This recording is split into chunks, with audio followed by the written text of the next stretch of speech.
Goshamahal MLA Raja Singh ను పోలీసులు అడ్డుకున్నారు. ఛత్రపతి శివాజీ విగ్రహ ఆవిష్కరణ కార్యక్రమానికి నిర్మల్ జిల్లా ఓలా గ్రామానికి వెళ్తుండగా నిలువరించారు.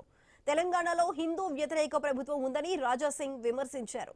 ఈ సర్కార్ ఛత్రపతి శివాజీ మహారాజ్ కు వ్యతిరేకమన్నారు.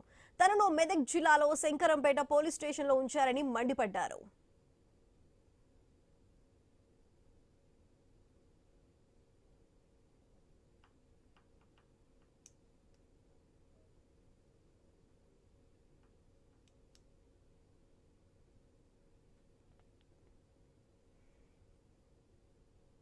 ముధోల్ ఎమ్మెల్యే ఇంటి ముందు ఉద్రిక్తత చోటు చేసుకుంది. ఎమ్మెల్యే కాటిపల్లిపై దాడిని నిరసిస్తూ సంఘీభావానికి బయలుదేరిన ఎమ్మెల్యే పవర్ రామారావు పటేల్ ను పోలీసులు అడ్డుకున్నారు. దీంతో బీజేపీ నాయకులు పోలీసులతో వాగ్వాదానికి దిగారు. పోలీసులు ఎమ్మెల్యేను హౌస్ అరెస్ట్ చేశారు. ప్రజాస్వామ్య విలువలను కాంగ్రెస్ తుంగలో తొక్కుతుందని ఆగ్రహం వ్యక్తం చేశారు.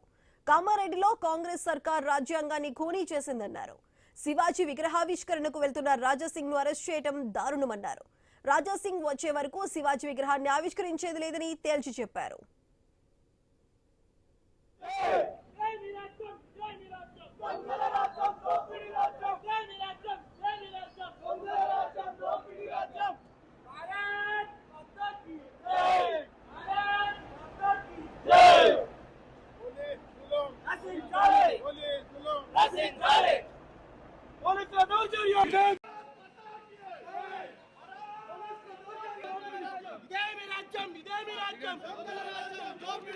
भारत माता की